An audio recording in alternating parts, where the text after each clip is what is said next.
பிரெட்டில் சாப்பிட்டு பார்க்க போகிறோம். ஒரு டேஸ்ட் பார்த்துடலாம். செம்ம டேஸ்ட்டாக இருக்குது. தெரியுது மைண்ட் வாய்ஸு. நீயே சமைச்சு நீயே சாப்பிட்றியாங்கிறாது.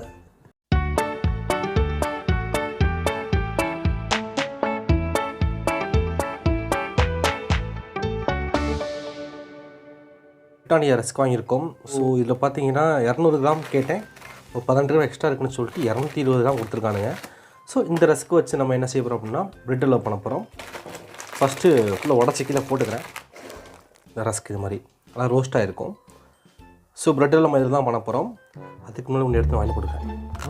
வாங்கக்கா சால்ட் முடிச்சுக்கிறேன். இந்த மாதிரி நல்லா சின்ன சின்ன ரஸ்க்கு உடச்சி வச்சுக்கலாம். தேவையான எடுத்து வாயில் போட்டுக்க நல்லா சூப்பராக இருக்கும்.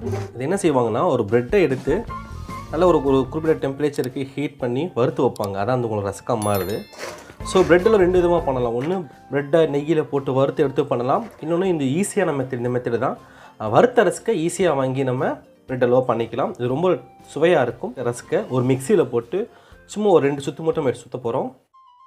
மிக்சியில் ரஸ்க்கு இது மாதிரி நல்லா எடுத்து வச்சுக்கோங்க. கச்சக் நல்லா டைட்டாக முடிக்குங்க. இந்த மாதிரி ரஸ்க்கு நல்லா திப்பியாக அரைச்சி வச்சுக்கோங்க. இந்த மாதிரி லைட்டாக சின்னதாக 1-2 இருக்க மாதிரி பார்த்து வச்சுக்கோங்க. இதுக்கப்புறம் முந்திரி பருப்பு ஒரு 50 கிராம் அளவுக்கு போட்டுக்கலாம். ரீஃபைண்ட் ஆயில் ஒரு கரெக்டாக ஒரு 50 கிராம் அளவுக்கு ஆட் பண்ணிக்கலாம். இது எதுவுமே அடுப்பு பற்ற வச்சு நம்ம பண்ணலை. அடுப்பு பற்ற வைக்காமல் பண்ணிக்கிட்டு இருக்கோம். ஸோ நல்லா பரட்டிக்கலாம். அடுப்பு பற்ற வச்சாச்சு. ஸோ அடுப்பை கொஞ்சம் சிம்மில் வச்சுக்கோங்க. இல்லைனா உங்களுக்கு ரஸ்க்கு அடி பிடிச்சிரும். ஸோ அடுப்பை சிம்மில் வச்சு இது மாதிரி ஒரு 10 நிமிஷத்துக்கு நல்லா வருங்க. இந்த ரஸ்க்கை வறுக்க அதோடைய மனம் நல்லா சூப்பராக வருது பாருங்கள். கலர் சேஞ்ச் ஆகுதுமே உங்களுக்கு தெரியும். ரஸ்க்கு நல்ல ப்ரௌனிஸ் ஆகிடுச்சு. ஸோ இந்த பக்கத்துக்கு வந்ததுமே அடுப்பை ஆஃப் பண்ணிடுங்க. ஒரு பிளேட்டில் போட்டு நல்லா பரப்பி விட்டுக்கோங்க. ஸோ நல்லா ப்ரௌனிஸாக இருக்கும். நல்லா முந்திரி பருப்பு நல்லா வதங்கியிருக்கும். அப்போ தான் நம்ம என்ன செய்ய முடியும் அப்படின்னா ஜீரா தண்ணியில் போட்டு கிண்டும் போது அடி பிடிக்காமல் இருக்கும். நம்ம ஒரு 200 கிராம் அளவுக்கு ரஸ்க் வாங்கியிருக்கோம். ஸோ அதுக்கு ஜீரா தண்ணி ரெடி பண்ணுறதுக்காக நம்ம என்ன செய்ய போகிறோம், ஒரு 1/4 படி அதில் தண்ணி எடுத்து ஊற்ற போகிறோம். ஸோ வீட்டில் 1/4 படி இருந்தால் 1/4 படி அளவுக்கு தண்ணி ஊற்றிக்கோங்க. ஒருவேளை உங்களுக்கு வீட்டில் 1/4 படி இல்லைங்கிற பட்சத்துக்கு 200 ml கிளாஸு. ஸோ இந்த கிளாஸில் ஒரு 3 கிளாஸ் அளவுக்கு தண்ணி ஊற்றிக்கோங்க. 400 கிராம் அளவுக்கு ஜீனி போட்டுக்கலாம். கிஸ்மிஸ் பழம் ஒரு 25 கிராம் அளவுக்கு போட்டுக்கலாம். ஸோ 5 கிராம் ஏலக்காய் பவுட்ரு. இந்த ஜீரா தண்ணி நல்லா கொதிக்கிற வரைக்கும் நம்ம அடுப்பை கொஞ்சம் ஏற்றி விட்டுருவோம். நம்ம அடுப்பில் ஜீரா தண்ணி நல்லா கொதித்து கலகலம் கொதிச்சு வந்துருச்சு. இப்போ நம்ம என்ன செய்ய போகிறோம் அப்படின்னா இதோட வறுத்து வச்சிருந்த ரஸ்க்கை ஆட் பண்ண போகிறோம். கெட்டித்தன்மை கொடுக்குறதுக்காகவும் அதோடைய ஃப்ளேவர் இன்னும் கொஞ்சம் கூட்டி கொடுக்குறதுக்காக நம்ம என்ன செய்ய போகிறோம்னா ஹார்லிக்ஸ் ஒரு 5 ரூபா பாக்கெட் ஹார்லிக்ஸை வாங்கி ஒன்று ஆட் பண்ண போகிறோம். இந்த ஹார்லிக்ஸை அப்படியே நீங்கள் போட்டிங்க அப்படின்னா கல் மாதிரி ஆயிரும் தண்ணியில். ஸோ என்ன செய்யணும் அப்படின்னா பெட்டர் நம்ம வறுத்து வச்சுக்க ரஸ்க்குள்ளே மேலே போட்டுடணும். நல்லா கொதிச்சு வந்துருச்சு.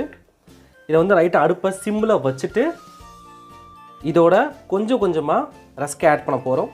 ஸோ ஆட் பண்ணுறோம் மெதுவாக ஆட் பண்ணுங்கள், இல்லைனா ரொம்ப கெட்டி ஆயிரும். ஆட் பண்ணிடுங்க அப்படியே கொஞ்சமாக. ஆட் பண்ணியாச்சு.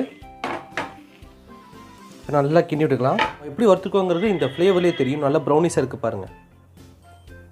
ஃபஸ்ட்டு ஒரு ஸ்பூன் நெய் நான் ஆட் பண்ணுறேன். நல்லா அப்படி கிண்டி விட்டுக்குங்க. ஆஹா, இந்த பிரெட் அல்வா வாடை ரொம்ப அருமையாக இருக்குப்பா. நெய்யோட சேர்ந்து நல்லா இருக்கு. இப்போ இன்னொரு ஸ்பூன் நெய் ஆட் பண்ணிக்கலாம்.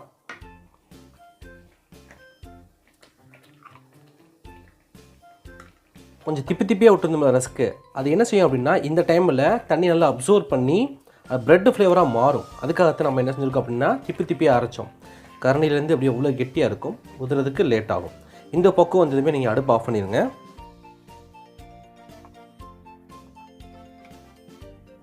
அடடா, நெய் கொஞ்சம் ஆட் பண்ணிக்கலாம்.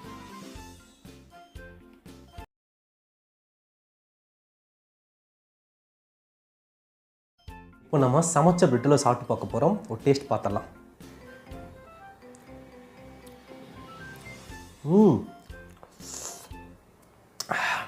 செம்ம டேஸ்ட்டாக இருக்குது. தெரியுது மைண்ட் வாய்ஸு. நீயே சமைச்சு நீயே சாப்பிட்றியாங்கிறாது. ஃபஸ்ட்டு நம்ம சமைச்சு நம்ம டேஸ்ட் பார்க்கணும். நல்லா இருந்தால் தான் அடுத்து உங்களுக்கு கொடுக்கணும். அதுக்காகத்தான் முடிச்சிருந்தேன் நான். இந்த பிரெட் அல்வா ஃப்ளேவரை நீங்களும் வீட்டை ட்ரை பண்ணி பாருங்கள். இந்த ரிப்பப்ளிக் டேவை நல்ல ஒரு ஸ்வீட்டோட கொண்டாடுங்க. ஜெய்.